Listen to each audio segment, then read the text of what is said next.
Oi amigos, tudo bem? Bom, eu tô indo lá onde eu me criei, tá? Com um senhor, agora ele é um senhor, digamos assim, um rapaz, sei lá, mas já mais de idade também, né? Chamado Ricardo. Eu já contei essa história do Ricardo algumas vezes, só que eu contei ele como sendo em terceira pessoa. Porque eu sempre tive muito receio da história dele e medo da história, né? À noite eu quero ir até o local onde aconteceu os fatos com ele, né? Onde ele vendeu a alma, tá? É um lugar extremamente assombrado, assustador. Eu quero ver se eu vou ter coragem de gravar lá, porque dá muito medo também, né? E de noite eu vou estar lá na encruzilhada gravando, tá? Eu vou deixar as imagens rodando aqui, tá? Da estrada lá, de como é antes de chegar até a encruzilhada. Então segue o vídeo aí, acompanhe as imagens e logo em seguida vocês vão poder ver o local do pacto com o capeta do Ricardo.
Olá amigos, vocês nem imaginam onde eu estou. Eu vim aqui gravar, tá?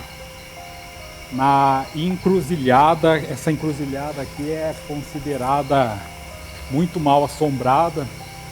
Vocês podem ver até que na rua que vai para lá é quase mato fechado ali, quase ninguém costuma utilizar aqui, até pelas superstições aqui. Além disso, ele é maldito, esse lugar é maldito, tá? Amaldiçoado. Tem diversas histórias aqui. Aqui foi onde aconteceu o pacto do Ricardo. Eu era um guri pequeno, guri novo, de 8, 9 anos, tá? E eu tinha 4 amigos. Era o Ricardo, o Carlos e mais 2 amigos. E a gente vivia aqui por essa região. O Ricardo sempre foi uma pessoa assim meia estranha, mas ele era um cara que se interessava muito no ocultismo. Ele tinha um amigo que era feiticeiro, a gente até conhecia essa pessoa, mas a gente não costumava muito se aproximar dessa pessoa, né? O Ricardo vivia muito lá com esse senhor, descobriu muitas coisas, aprendeu muitas coisas com ele. E uma certa vez ele chegou para nós, e o Ricardo estava acho que mais ou menos com uns 14 anos, chegou com uma madeira. Ele disse que tinha ganhado do feiticeiro amigo dele e perguntou se nós éramos destemidos, corajosos, né? E aí nisso o meu amigo se prontificou, o Carlos. Ele disse: eu sou muito corajoso. Aí daí o Ricardo disse assim: a gente precisa de um cachorro nas primeiras badaladas da meia-noite, quando ele fica latindo, uivando pro nada, assim, para um lugar perdido, que não tem ninguém ali, a gente vai conseguir ver o que o cachorro tá vendo. Aí o Carlos prontamente disse: não, eu sei de um cachorro, meu cachorro. E aí a gente foi para casa do Carlos. O pai do Carlos estava em casa e nós chegamos lá. Aí o Carlos pegou a madeira da mão do Ricardo. O Ricardo disse: ó, pega essa madeira aqui e faz o seguinte: fica de costa pro cachorro, coloca a madeira bem no centro, entre as pernas, assim, no centro, e aí você se abaixa e olha por debaixo das suas pernas, que você vai ver o que o cachorro está enxergando. O pai do Carlos olhou na janela e perguntou: o que vocês estão fazendo, né? Aí o Carlos disse assim: nada, pai, nós estamos fazendo uma coisa aqui e tal, né? E o pai dele disse: tá, mas a essa hora, né?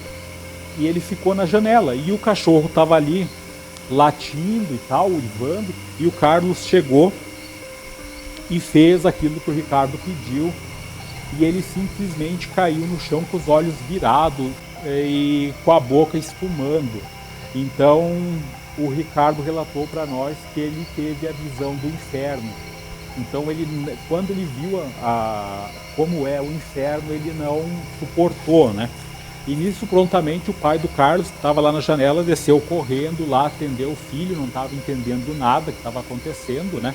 E foi levado o guri para um hospital. Claro que nessa região aqui não tem hospital perto, foi para um plantão bem distante, foi levado de carro. E depois daquele dia o Carlos foi atendido e tudo, mas hoje, de repente, eu não sei se numa próxima gravação eu não vou visitar o Carlos para vocês verem ele, para ver como é sério essa história até. Hoje ele deve estar com seus 43 anos, 44, mas ele fica entrevado numa cama. Ele fica naquela cama, ele não fala com ninguém. Se ele levanta da cama, ele caminha para lá e para cá e volta igual um zumbi. Um surto mental, eu não sei. Eu acho que ficou sem alma o cara, né? Não. Depois desse tempo, pessoal, o Ricardo, ele ficou desaparecido. A gente não tinha mais contato com ele, não era desaparecido. A gente não estava muito interessado, né, em ter contato com ele e tal.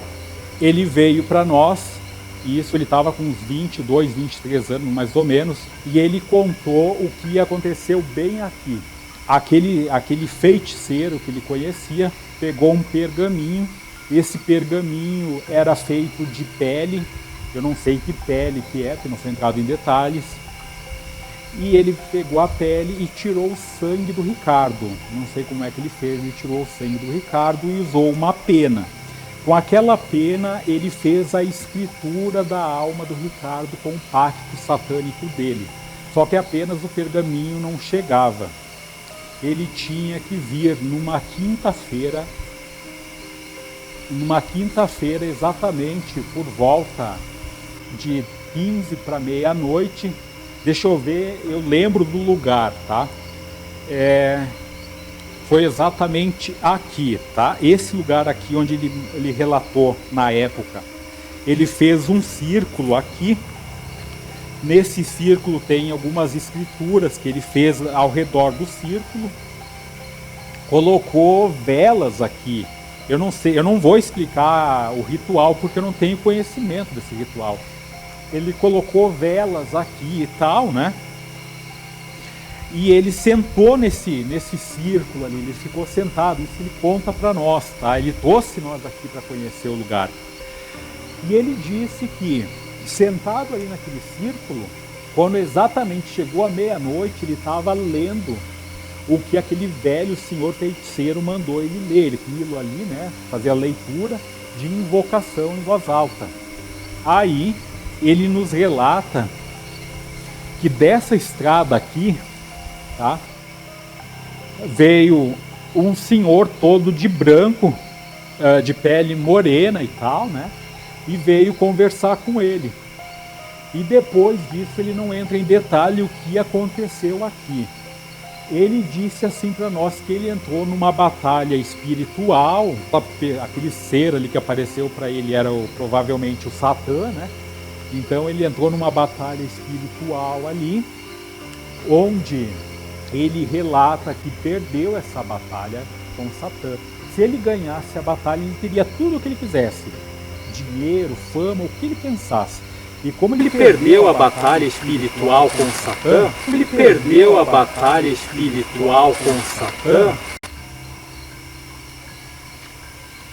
o que aconteceu? Ele ganhou o que ele queria, só que ele tinha que dar muita coisa em troca. Depois desse tempo, tá? O que aconteceu? O Ricardo desapareceu mais ou menos uns 5 anos. Aí eu estava sentado na porta de casa lá e tal, e chegou um carro de luxo e parou na frente da casa. Não sei que carro era aquele, porque eu nunca tinha visto. E aí desce um rapaz com um olhar perturbador, muito estranho, e era o Ricardo.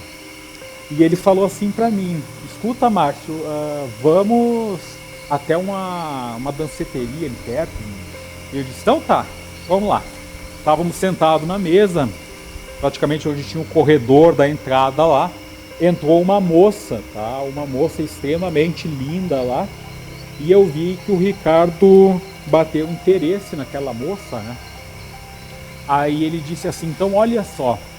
Aí aquela moça do nada começou a ficar eufórica, começou a mexer com os rapazes e subiu em cima de uma cadeira lá, depois foi em cima de uma mesa, começou a dançar, tirar a roupa. Quando ela começou a tirar a roupa, o pessoal correu lá e segurou ela, perguntou o que ela estava fazendo, e ela caiu no chão desmaiada lá. Aí eu perguntei: escuta, Ricardo, foi você que fez isso? E ele disse: é só uma pequena prova, né, do meu poder. E realmente isso me deixou muito assustado.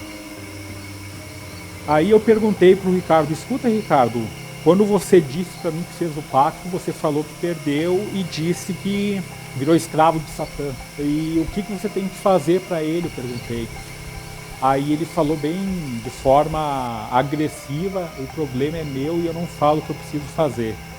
Faça o pacto se você quer, que eu não vou contar muita coisa.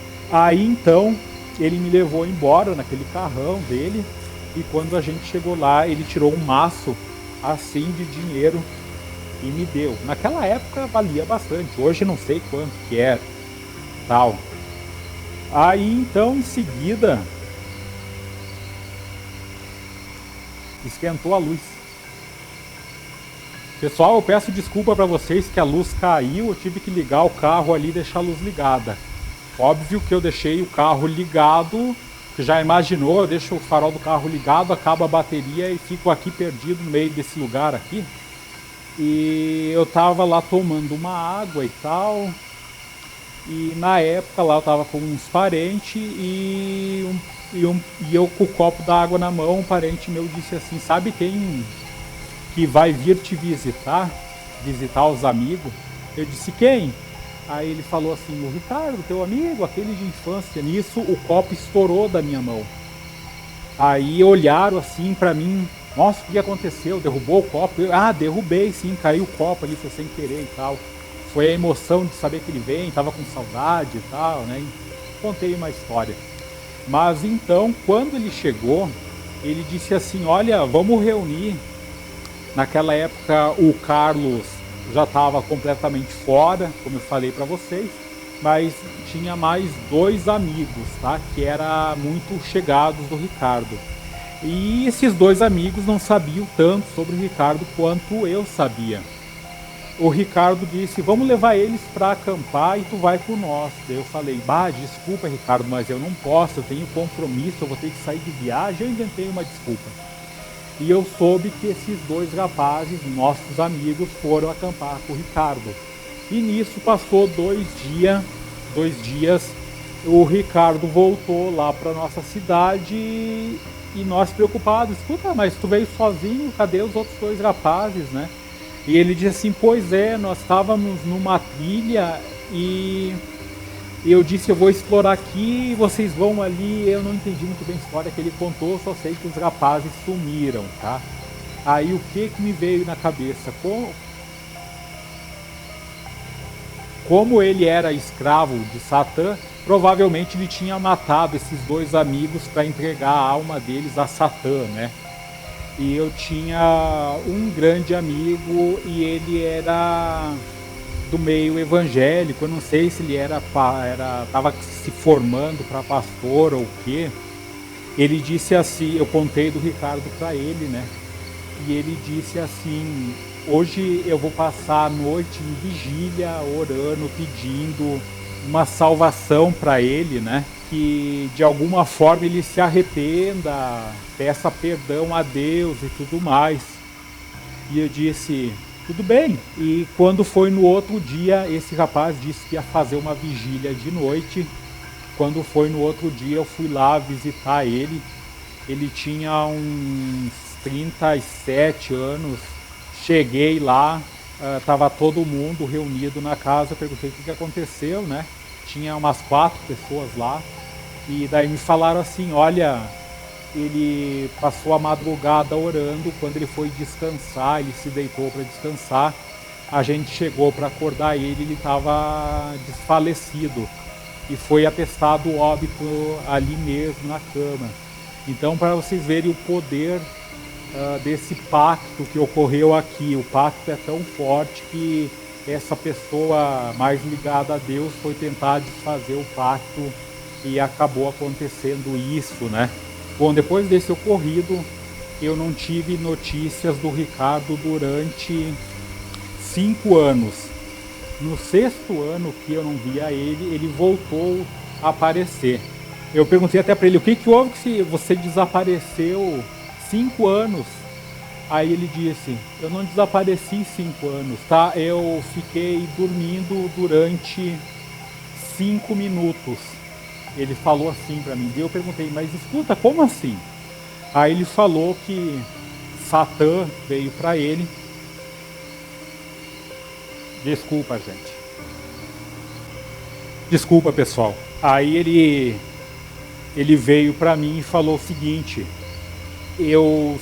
Satã veio para mim e ele me levou aonde seria a minha morada eterna. Eu perguntei: tu poderia contar o que ocorreu, né? E ele falou assim que... Estou um pouco nervoso aqui, tá? Acho que é o lugar. Ele falou assim que foi levado para uma cidade muito antiga. O céu era vermelho, fogo, e diz que você caminhava assim numa rua, do lado assim tinha poços cheio de pedaços de pessoas em decomposição. Tinha outros pedaços de pessoas que ficavam gritando, meio desmembrados e tal. Diz que era uma agonia incrível. Daí ele perguntou para Satã: Satã, é assim o inferno? Ele falou: não, aqui não é o inferno. Você não teria capacidade de conhecer o inferno. Aqui é a morada dos que fazem pacto comigo. Você vai ficar num lugar que eu vou escolher. E simplesmente, como você fez o pacto comigo, você vai ser obrigado, o teu espírito, a voltar pro mundo dos vivos. E lá você vai ter que desencaminhar uma pessoa, criar uma pessoa assassina. Vocês entendem, né? A maldade que tem no mundo. Ele teria que servir a Satã eternamente. Eu sempre fico pensando, né? Ele fez o pacto por uma vida que, vamos supor, ele diz que vai durar até os 96 anos. Agora, o que são 96 anos para uma eternidade dessa forma, né? Se você pensa em fazer uma coisa dessas, não faça, meu amigo. Nunca pense em fazer uma coisa dessas, né? Deus acima de tudo, né? Depois disso, o Ricardo disse assim: tem uma coisa que faz a pessoa não querer fazer o pacto com Satã. Aquele homem de branco me apareceu na forma humana, mas Satã me ensinou como a pessoa pode ver a real face dele e não fazer isso, de tanto medo que fique, né, com essa real face dele. E eu, muito curioso, já perguntei, tá, escuta. Eu perguntei, tá, escuta, como é isso, né? E ele disse assim, numa sexta-feira santa você pega, se fecha na sua casa, liga o som, depois da meia-noite, liga o som bem alto, dança, canta, faça uma orgia, leve uma mulher para lá, faça de tudo. Exatamente às 3 da madrugada, quando tiver boa festa, você pega, vai no buraco da fechadura, tá? Olha entre o buraco da fechadura e o cômodo de um outro cômodo que esteja fechado. Você vai enxergar a real face, você vai ver o Satã lá dentro dançando e fazendo festa com você. Então eu não sei se um dia eu faço isso, de olhar no buraco da fechadura, mesmo só de ligar uma música. Eu respeito muito a Sexta-feira Santa, esses dias santos.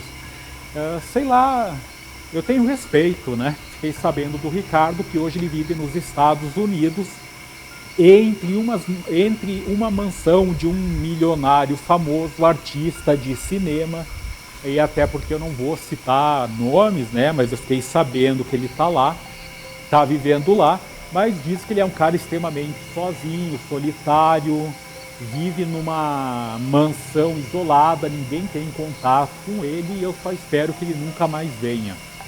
Mas muito obrigado por tudo, obrigado por vocês terem me acompanhado, ter ouvido essa história, uma história tenebrosa, tá?